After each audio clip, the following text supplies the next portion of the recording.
Ka World Environment Day. Ya ka World Environment Day laju rakhe ha ubnai jiliu san tarik mala usnam. Nadu usnam kat khandai nyu pusau laju rakhe ya ka banwanra ban ai chintip ka bakham bnya shphang ki jingja baper ha kani ka mariam. Hadu menta kisngi 40% jong ka perthai baro ka wei. Kisam jingja naga jingdu no ya ka khandau bat ka tang na ka daw jong ka jingsha julor ka mariam.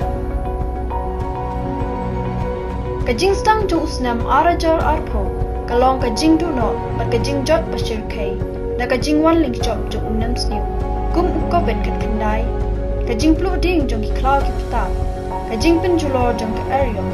ka jingshlai hajan man ki banta jong ka ri jong ka perthai bat ka yai peteng ru ha uni usnam bamanta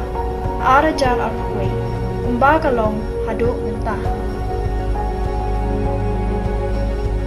Mentau senam arajar arpuai, nginyale kan bala banwat kilat kilenti, banyada na kini kijingwan jia bahar rukom jong uni unam sniu. Kapang pedeng jong ka World Environment Day, arajar arpuai kalong ecosystem restoration. Nani kapang pedeng kakwa engi kibreu ban pennejan bat kami mariang. Kari Pakistan kabadan kejingnya day bat ka UNEP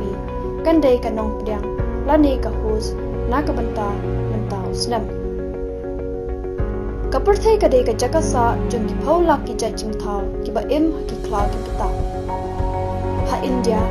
jat pa jat ki thawlat ban panne ekini ki marat khlaw ha pedeng ka ni ka jing khanglat jong khnyang jingpang covid khat khandai ka mei mariang ka ai shibon ki jing mentoyengi bandon ka daw ban em hendrai Ngi kibreu ni perkhat betang ye ka jing mentoy ka bamenta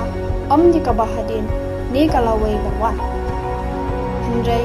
ka ni ka ladei ka pore ni ki khon riu ban kendit ben riu no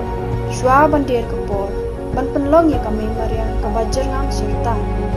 ginyale ban thum ye ki de bat ban khoi de ki ki wa ni kermen bagani ka juk bamenta kan chim khia banya jan bak ban sumar bhaya ka habaro kiliang la kalong hakiding ki siet ki khlaw ki putap bat ki ki wa